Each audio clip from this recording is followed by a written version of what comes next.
காலையில ஸ்டேஷனுக்கு கமிஷனர் வந்ததும் எல்லாருமே சல்யூட்ட போட, இதுக்கு மட்டும் குறைச்சல் இல்லைன்னு உங்க ஸ்டேஷன்ல மொத்தம் எத்தனை கேஸ் பெண்டிங்ல இருக்குன்னு கேட்க, சிவகுமாரும் ஒரு 150 கேஸ் இருக்கும்னு சொன்னதும் வாவர் கிட்ட, ஏயா உன் ஸ்டேஷன்ல இவ்வளவு கேஸ் பெண்டிங்ல இருக்கு, அப்புறம் எதுக்கு அடுத்த ஸ்டேஷன்ல தலையிட்டுக்கிட்டு இருக்க?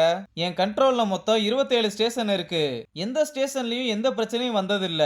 ஆனா இந்த ஒரு ஸ்டேஷன்ல மட்டும்தான் எனக்கு பிரச்சனை வந்துகிட்டே இருக்குன்னு சொல்ல, சார் நீங்க என்ன சொல்றீங்கன்னு எனக்கு புரியலன்னு சொன்னா, எப்படி புரியும்? ஸ்டேஷன்ல என்ன நடக்குதுன்னு தெரிஞ்சா தானேன்னு ராஜாவையும் முரளியையும் இப்ப எந்த கேஸ ஹேண்டில் பண்றீங்கன்னு வாவர் கிட்ட சொல்ல சொன்னா, நம்ம பசங்க எதுவுமே சொல்லாம அமைதியா இருக்க, கார்த்தி சம்பந்தப்பட்ட கேஸ் RK4 ஸ்டேஷனோடது. அவங்களே அந்த கேஸ க்ளோஸ் பண்ணிட்டாங்க. ஆனா இவனுங்க 2 பேரும் அதை நோண்டிக்கிட்டு இருக்கானுங்க.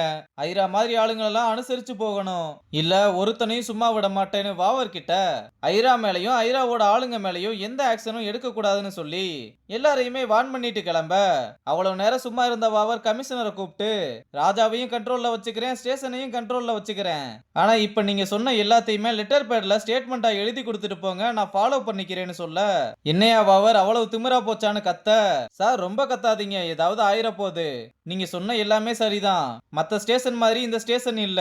இங்க இருக்க ஒவ்வொருத்தருமே அவங்க கிட்ட இருக்க குறைஞ்சபட்ச அதிகாரத்தை வச்சு போலீஸை நம்பி வர்ற மக்களுக்கு நீதி வாங்கி தரணும்னு நேர்மையா வேலை செய்யறாங்க. அதனால எவன் உருட்டல் மிரட்டலுக்கும் இங்க யாரும் பயப்பட மாட்டோம். முடிஞ்சா உங்களால என்ன பண்ண முடியுமோ அதை நீங்க தாராளமா பண்ணிக்கலாம்னு கிளம்ப சொல்ல, வாவர் பேசினதை கேட்டு கமிஷனருக்கு மூஞ்சில ஈ ஆடல.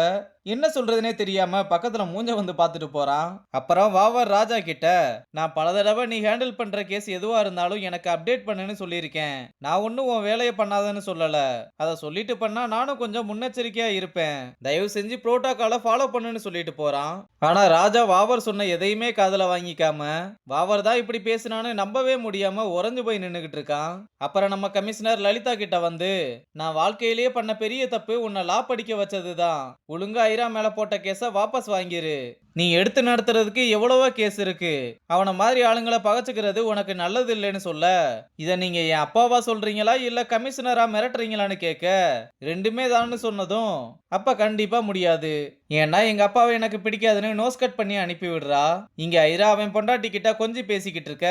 அப்ப ராஜா கால் பண்ணதும் வேகமா எந்திரிச்சு அட்டன் பண்ண, என்னடா எல்லாருமே உன்னை டெரர் பீஸ்னு சொன்னாங்க, ஆனா நீ இப்படி காமெடி பீஸா இருக்கியேன்னு நக்கல் பண்ண, உனக்கு இப்ப என்னதாண்டா வேணும்னு கேட்டா, நான் கூட எனக்கு எதிரா ஒரு பெரிய வில்லன் கிடைச்சிட்டான்னு நினைச்சுக்கிட்டு இருந்தா, நீ இப்படி சினிமா வில்லன் மாதிரி கமிஷனரை வச்சு எங்களை மிரட்டிக்கிட்டு இருக்க. நீ தோக்க ஆரம்பிச்சுட்டாயிரா. நீ கட்டி ஆண்டுகிட்டு இருக்க அந்த குட்டி அரசாங்கத்தை காலி பண்றேன். அப்புறம் அடுத்து ஏதாவது இன்ட்ரெஸ்டிங்கா ட்ரை பண்ணு. உன்கிட்ட எனக்கு சண்டை போடுறதுக்கே போர் அடிக்குதுன்னு சொல்லிட்டு காலை கட் பண்ண, மனுஷன் பாவம் ராஜா மேல இருக்க கோவத்தை பொண்டாட்டி மேல காமிச்சுக்கிட்டு இருக்கான். அப்புறம் கமிஷனர் ஐராவுக்கு கால் பண்ணி, நான் காலையிலேயே போய் ஸ்டேஷனுக்கு ரைடு விட்டேன். அப்ப அங்க ராஜாவும் முரளியும் இல்ல. ஆனா அந்த ஸ்டேஷன்ல இருக்க அத்தனை பேரும் கொஞ்சம் திமிராதான் இருக்காங்க. அந்த ராஜா முரளி மேலதான் ஃபர்ஸ்ட் ஆக்ஷன் எடுக்க போறேன். அடுத்து மொத்த பேரையும் வச்சு செய்யறேன், நீ எதுக்கும் கவலைப்படாம இரு, எல்லாத்தையுமே நான் பாத்துக்கிறேன்னு சொல்ல, சார் அதெல்லாம் ஒண்ணும் வேணாம், இந்த விஷயத்தை இப்ப கொஞ்சம் ஃப்ரீயா விடுங்க, நானே பாத்துக்கிறேன். என் வார்த்தைக்காக இவ்வளவு இறங்கி வேலை பார்த்திருக்கீங்கன்னு நன்றி சொல்லிட்டு போனை கட் பண்றான். இங்க ஃபாரன்சிக் டிபார்ட்மெண்ட்ல இருந்து அசோக் வந்து கார்த்தி எழுதின லெட்டரை அனலைஸ் பண்ணி பார்த்து, இது அவனோட ஹேண்ட் ரைட்டிங் தான், ஆனா சாதாரணமா பார்க்கும்போது வேற யாரோ எழுதியிருக்க மாதிரி தெரியும். ஏன்னா அவன் இந்த லெட்டரை எழுதும் போது ரொம்ப ஸ்ட்ரெஸ்ல இருந்திருக்கான். இன்னும் ஃபுல் டீடைல் ரிப்போர்ட்ல இருக்குன்னு சொல்லிட்டு உங்களுக்காக அன்அபிஷியலா பண்ணிருக்கேன், என் வேலைக்கு மட்டும் எந்த பிரச்சனையும் வராம பாத்துக்கோங்கன்னு ரிப்போர்ட்டை கொடுத்துட்டு கிளம்புறான். ராஜாவும் அதை வாங்கி லலிதா கிட்ட கொடுத்து, இப்ப எல்லாமே ஓகே தானு கேட்க, எல்லாமே ஓகே தான் சார், ஆனா இந்த எவிடன்ஸ் மட்டும் பத்தாது. நமக்கு இன்னும் கார்த்தியோட அட்டாப்சி ரிப்போர்ட்ல நம்ம ஒரிஜினல்னு நினைச்சுக்கிட்டு இருக்கிறது பழைய டாக்டர் பண்ணது. அதுல ஐரா சொன்னதை அப்படியே எழுதி வச்சிருக்காங்க. இந்த கேஸோட சென்சிட்டிவிட்டினாலையும் நம்ம கேஸ் போட்ட பிரஷர்னாலையும் சென்னையில இருந்து இன்னொரு டீம் வந்து அட்டாப்சி பண்ணிருக்காங்க. அந்த ரிப்போர்ட்ல தான் உண்மையான காரணம் எல்லாமே இருக்கு.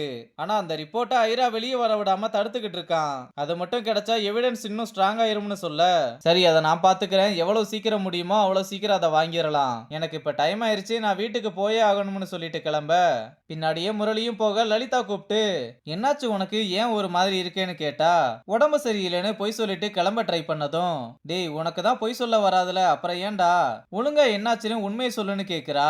முரளியும் காலையில கமிஷனர் வந்து அவனையும் ராஜாவையும் ரிவீட் அடிச்சிட்டு போன விஷயத்த சொல்லி, இதுக்கு தான் நான் இதெல்லாம் வேணாம்னு சொன்னேன், நமக்குள்ள செட் ஆகாதுன்னு நினைக்கிறேன்னு சொல்ல, ஓ அப்ப பிரேக்கப் பண்ணிடலாமா, இல்ல கல்யாணத்துக்கு அப்புறம் இந்த மாதிரி பிரச்சனை வந்தா டிவோர்ஸ் பண்ணிட்டு போயிடலாமா, உடம்பு மட்டும் நல்லா மாடு மாதிரி வளர்த்து வச்சிருக்கேல, எது நடந்தாலும் எதிர்த்து சண்டை போட வேணாம். வாழ்க்கைனா பிரச்சனை வரதா செய்யும். அதை ஃபேஸ் பண்ணி தான் ஆகணும்னு சொன்னா, நீ கமிஷனர் பொண்ணு எல்லாத்தையுமே ஈஸியா சொல்லிட்டு போயிருவ.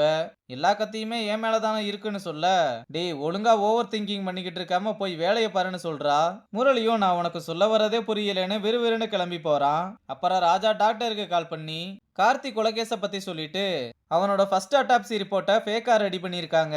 ஆனா அடுத்து சென்னையில இருந்து ஒரு டீம் வந்து அட்டாப்சியை ரெடி பண்ணியிருக்காங்க. அது இதுவரைக்கும் வெளியே வரவே இல்ல. நீ தான் ஏதாவது பண்ணி அந்த ரிப்போர்ட்டை வாங்கி தரணும்னு கேட்க, அவளும் சென்னையில எனக்கு நிறைய ஃப்ரெண்ட்ஸ் இருக்காங்க, நான் அவங்க கிட்ட பேசி வாங்கி தர ட்ரை பண்றேன்னு சொல்றதோட இந்த எபிசோட முடிச்சிருக்காங்க.